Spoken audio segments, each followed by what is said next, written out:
ایک یہودی کا اسلام لانے کا واقعہ۔ ایک یہودی جب اسلام لے کے آیا تو اس سے پوچھا گیا کہ تمہیں اسلام کی کس چیز نے متاثر کیا؟ تو اس نے کہا مجھے نبی پاک صلی اللہ علیہ وآلہ وسلم کی سیرت مبارک نے، کہ ایک دفعہ ایک مجلس میں ایک شخص آیا اور اس نے کہا کہ دعا کیجئے کہ کافی دنوں سے میرا بیٹا نہیں مل رہا۔ تو وہیں بیٹھے مجلس میں ایک شخص نے کہا کہ اس کا بیٹا فلاں باغ میں بچوں کے ساتھ کھیل رہا ہے۔ تو جیسے ہی اس شخص نے سنا تو وہ باہر کی طرف بھاگا، تو ہمارے نبی پاک نے اسے روکا کہ رکو، ٹھہرو ذرا۔ تو وہ حیران ہوا اور اس نے کہا کہ اتنے دن بعد مجھے میرے بیٹے کا پتہ چلا ہے، میں کیسے ٹھہر سکتا ہوں؟ تو ہمارے نبی نے کہا کہ تم جب وہاں جاؤ تو اسے نام سے پکارنا، اسے بیٹا مت کہنا۔ تو وہ شخص بہت حیران ہوا اور اس نے کہا کیوں؟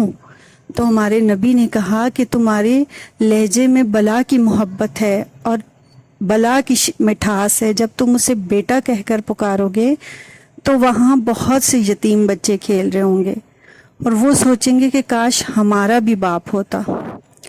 تو کہتا ہے کہ مجھے اس بات نے اتنا متاثر کیا کہ میں نے اسلام قبول کر لیا۔ اور ہمارے نبی پاک کہا کرتے تھے کہ کسی بیوہ کے سامنے اپنی بیوی سے ہنسی مذاق مت کرو، اور اگر گوشت بناؤ تو کوشش کرو کہ پہلے تو اپنے پڑوس میں ضرور دو، اگر نہ دے سکو تو اس کی خوشبو تمہارے پڑوس تک نہ پہنچے۔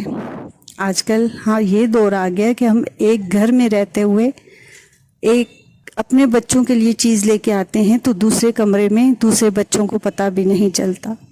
اور سبحان اللہ، ہمارے نبی پاک صلی اللہ علیہ وآلہ وسلم ہمیں کتنی اچھی اچھی باتیں سکھا کر گئے ہیں کہ غیر مسلم بھی جب ہمارے نبی پاک کی سیرت کے بارے میں سنتے ہیں، اور یہ اس ٹائم تک محدود نہیں رہا کہ جب آپ تھے، اب تک یہ سلسلہ جاری ہے کہ جو بھی ہمارے نبی پاک صلی اللہ علیہ وآلہ وسلم کی سیرت کا مطالعہ کرتا ہے تو وہ اسلام لانے پر ضرور مجبور ہو جاتا ہے۔